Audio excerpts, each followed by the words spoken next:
Kia ora, Kiwi Koji here, and welcome to episode 68, Hongi Invades Whangaroa, part 4, The Attack.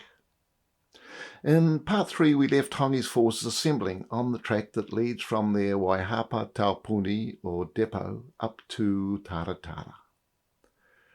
The fog still hangs thick around them. Scouts have been sent out to protect the column. 50 somewhat disgruntled warriors are left to guard the depot and canoes. The threat from Kaitangata warriors from Okahu Mokopa is real. Canoes spying on them were chased off during their 2-day stay at Pinea.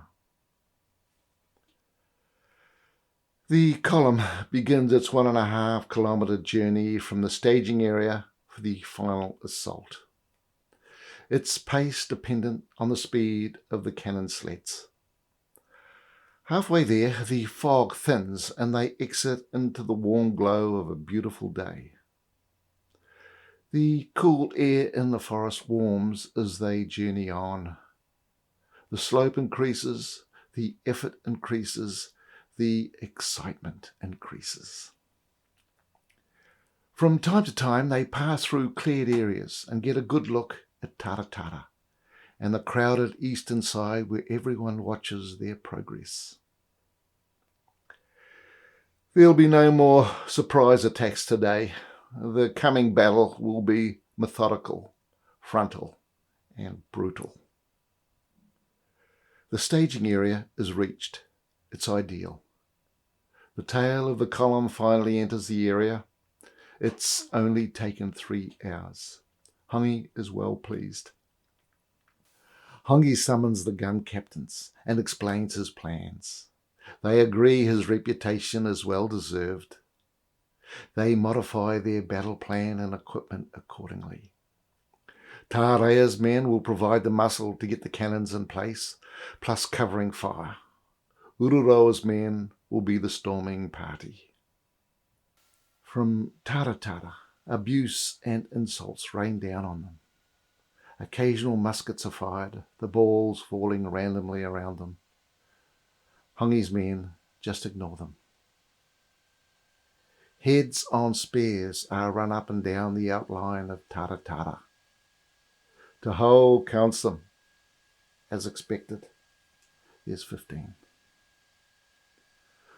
Hongi replies by having the slaves prepare ovens in full view. There is still no wind, and the day is heating up. The attack will be hot work. Ngati Po on Taratara have cleared the spur to give clear lines of fire and little cover for the attackers.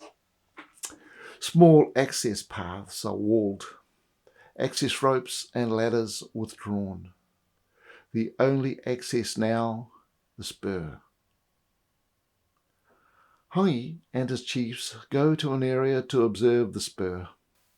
The wall of wood is aptly described. It's about 8 metres below Heitere, or Century Rock, at the top of the spur.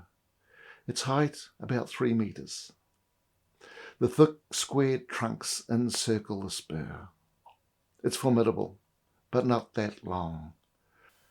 Tāreha is pleased as the number of musketeers able to shoot at him and the gun crews is limited. Still, it will be a costly business. Perhaps he will die today. Perhaps tomorrow. It's all in the hands of Tūmatauenga. They return to the staging area. Ururoa's men fell young kauri to make notched assault ladders. Axes, tomahawks and muskets are readied, cartridge bags filled. Final instructions are given by the chiefs to their men. They assemble and Hongi addresses them, reminding them they are Ngā Puhi, Rahiri, their common ancestor. They are the subduers, and it will be so again.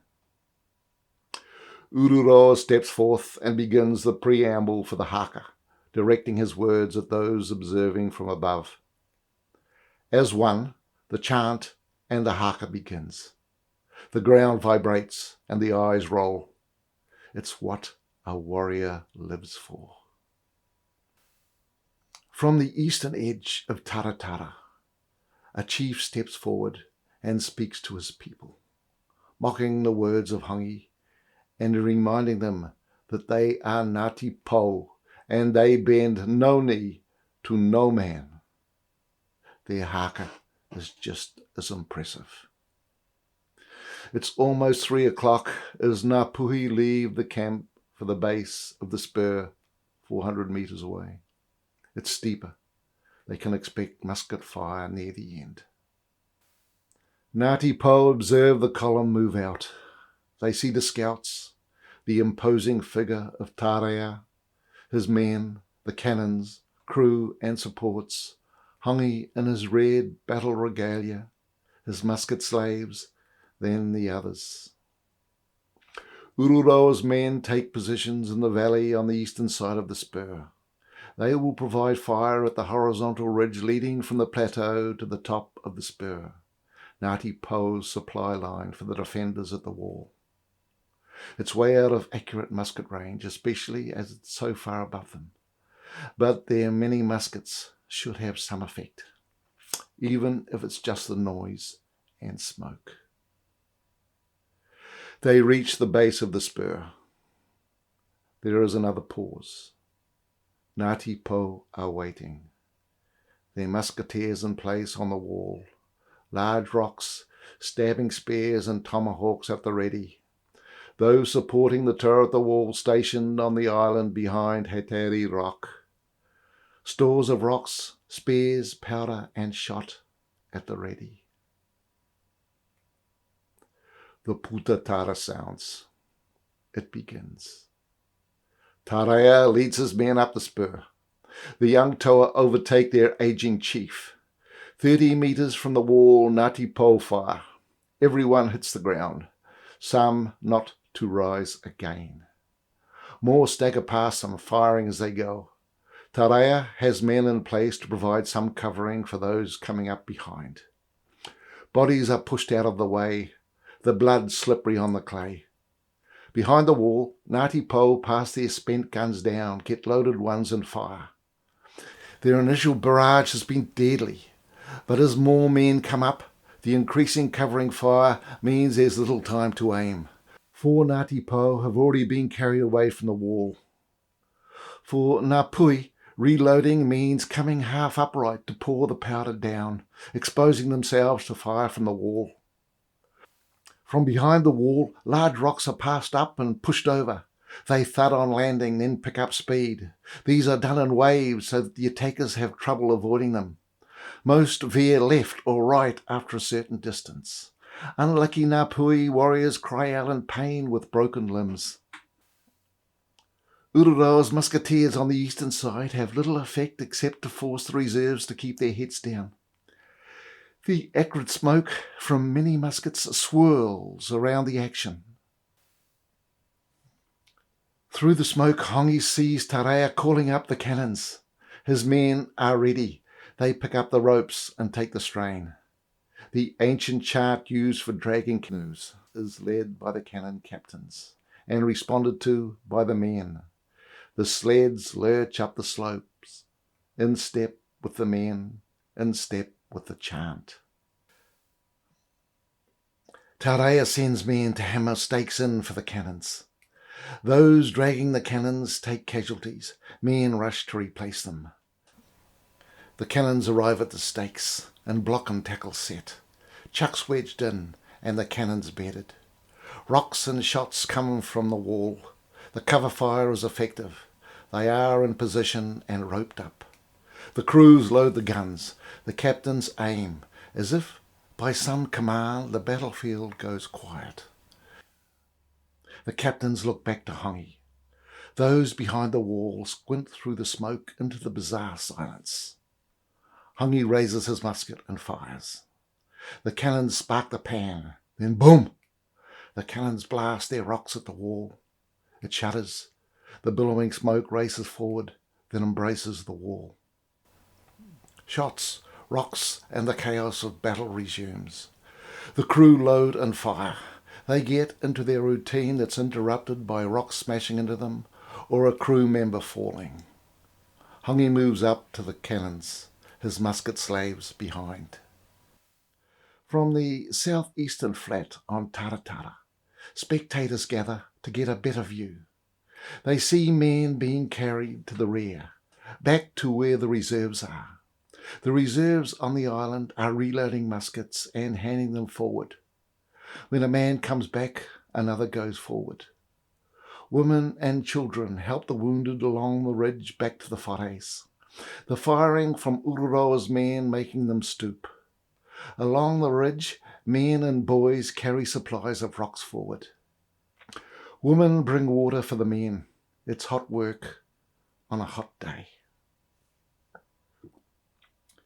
The spectators can see parts of the wall. If it survives, they survive. Amidst the crackle of musket fire, there's the boom. They see the wall shudder, then smoke envelops it. There's a few anxious seconds till they see it again. After 10 salvos, Hongi signals a pause. The smoke drifts away. The damage to the timbers, pathetic, as expected. Hongi knows the defenders can't see the damage. He lets out a huge cheer. The cheer's picked up by the gun crews, Tāreha and his men. Like the smoke around the battlefield, doubt now swirls in the mind of Ngati Po. Both sides feed the wall of death. It's as if it's a god demanding sacrifice. The melee of battle intensifies. Cannons resume their fire. Another 10 salvos. Another pause, another cheer. The pututara sounds twice. It's Hongi's signal for Ururoa to bring his men and storming equipment to the base of the spur. Ururoa's men load their muskets, sling them, gather their storming ladders and ropes, and make their way to the bottom of the spur. There are 5 ladders, each carried by 6 men. There are 6 in reserve behind them.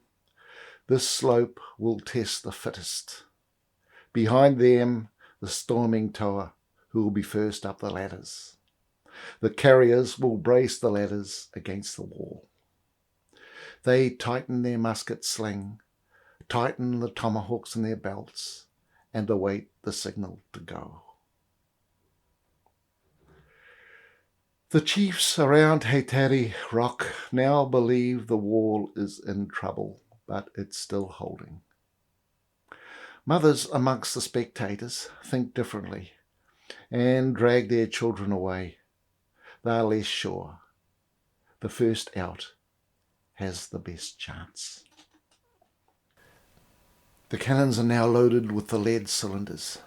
The crews brace themselves for the recoil. The guns fire. The wall shudders so violently, the 2 defenders are flung over the wall. Ururoa's men erupt in a haka. They prepare. The ladders lifted, axes and ropes shouldered. 1 cannon has to be dragged back to its position. The cannons reloaded, and the last salvo of lead smashes into the wall. The shock waves is felt throughout the pa. Many in Taratara have seen enough. It's time to join those throwing out their escape ropes. The command to abandon Taratara ripples through Ngati Po and Ngati Uru. Some stay at the wall to buy time. The others rush back along the ridge and begin escape preparations. The stream of people along the ridge now only heading back. The island of reserves evaporates. Those at the wall are on their own. With all the lead cylinders fired, Hongi gives the signal to Ururoa. As they make their way up the spur, the cannons are loaded with blanks. As Ururoa and his men reach the cannons, the blanks are fired. This is the final act in Hongi's ploy. If it hasn't worked, Ururoa and his men will pay the price. They stagger forward into the cloud of acrid smoke, lay their ladders, men scramble up. In the swirling smoke, muskets are fired, tomahawks flash. It is ferocious. Men thud to the ground, replaced by others. With no one reinforcing them, the defenders pull back to defend the narrow passage by Hateri Rock. Behind the rock, muskets are furiously loaded and handed forward. Those Ngāpui over the wall now sitting ducks. Those at the top of the ladders unsling their muskets and engage. The flow at the wall stops. Guns are handed back and forth on both sides. A toa jumps on top of Hateri Rock in support. When the front man guarding Hateri Rock is hit, the gap is rushed. It's now hand-to-hand tomahawks. The way is soon cleared. The bodies of friend and foe push down the slopes. Men crowd the ladders to go over. Those with fresh muskets run along the ridge while others reload. Confirmation of success comes when a runner gasps to Hongi and Tāreha that people are abandoning Taratara on the northern and western sides. Tāreha hears the news. His men follow him down the spur. At the base, they all drink. Some reload, then follow the rest into the bush along the western face. It will be a busy afternoon. Ururoa and his men follow along the ridge. Ngati Potoa, about to go down the ropes, fire before disappearing. It slows Ururoa's progress. They race along the edge of the plateau. Any escape ropes still taut are tomahawked. Screams are heard, briefly. They run amongst the huts. Irrespective of age or sex, the tomahawks flash. It is chaos, with people running everywhere. Hongi climbs the bloody wall and pauses beside Hateri Rock, observing the chaos and butchery. His musket slaves, his only companions. He walks along the ridge, avoiding the slippery blood and occasional body. He looks to his left, to Hokianga. His anger flashes again at the thought of Te Puhi. He gazes to the right, the beautiful Whangaroa harbour, now his. His mind sees 10 tall ships at anchor. He looks around at the great stands of Kari. The ships will play well for those. The sun warms his back. He continues along the ridge to the forays. Out the back of a foray, a young lad makes a run for it. Hongi raises his musket and fires. The lad falls and begins crawling. Hongi hands his musket to a slave, approaches the body, grabs the hair and severs the head, and holds it to the sky.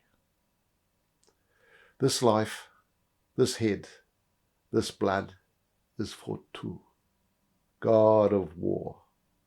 He has given another victory and must be appeased. Hongi tosses the head. It rolls along the flat, then out into the void.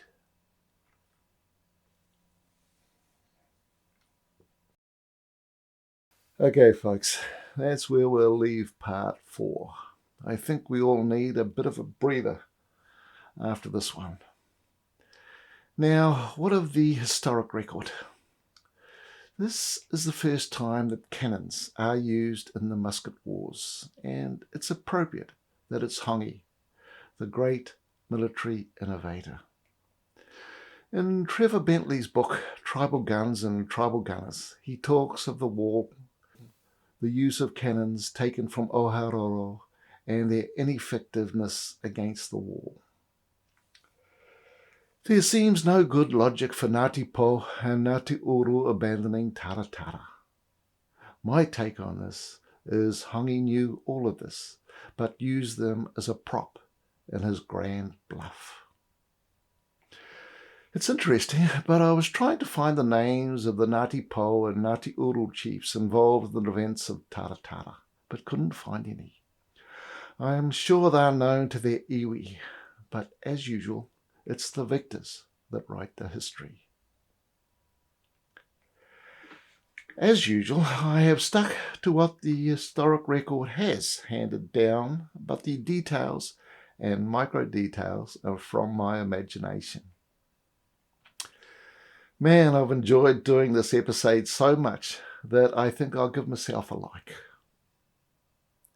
You will not want to miss part 5. It changes the course of Ruturangi's history. Ruturangi, that's for you, Justin and Nawai. So I look forward to your company then. But until then, hei kona, take it easy.